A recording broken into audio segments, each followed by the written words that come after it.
నేను చూసిన తర్వాత నేను న్యూస్‌లో చూస్తే అబుదాబిలో బాంబులు పడతా ఉన్నాయి. కువైట్ ప్రాంతంలోను, అలాగే ఖతార్‌లో పడినాయి. ఇజ్రాయెల్ దేశం పైన కూడా బాంబులు పడతా ఉన్నాయి. ఇప్పుడు యుద్ధ వాతావరణం మనకు కనపడతా ఉంది. యుద్ధ వాతావరణం కనపడతా ఉంది. ఇవన్నీ దేనికి సూచన అనేసనంటే దేవుని యొక్క రాకడకు సూచన కాదు. ఈ మాటలు మీరు జాగ్రత్తగా వినాలి. ఈ మాటలు మీరు జాగ్రత్తగా వినాలి. యేసు ప్రభు ముందుగానే ఆయన తన లేఖనాల ద్వారా ప్రవచించాడు. లేఖనము నిరర్ధకము కానేరదు అని చెప్పాడు.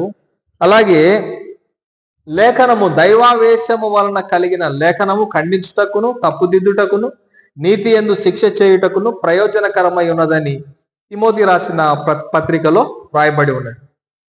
అట్లాగే పేతురు రాసిన పత్రికలో కూడా లేఖనము దేవుని యొక్క మనుషుని యొక్క ఊహను బట్టి, మనుషుని యొక్క ఆలోచనను బట్టి వ్రాయబడలేదు, కానీ దేవుని ఆత్మ మూలముగా వారు వ్రాసిరి లేదా పలికిరి అని చెప్పేసి పేతురు రాసిన పత్రికలో వ్రాయబడింది.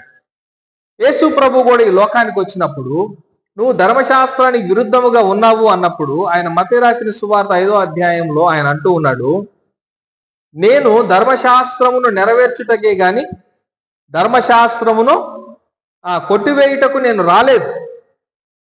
ఈ ధర్మశాస్త్రం అంతయు నెరవేరు వరకు ఇందులో పొల్లైనను సున్నైనను తప్పిపోదు అని సెలవిచ్చాడు.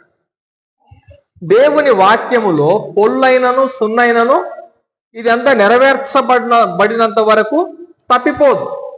సమస్తము లేఖనములో ఏ విధంగా అయితే దేవుడు వ్రాయించి దానికి ముద్ర వేశాడో ఆ విధంగా ఇవన్నీ ఇప్పుడు జరుగుతున్నవి.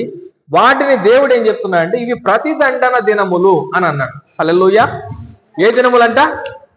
పిల్లలు మీరు సైలెంట్ కూర్చోవాలి.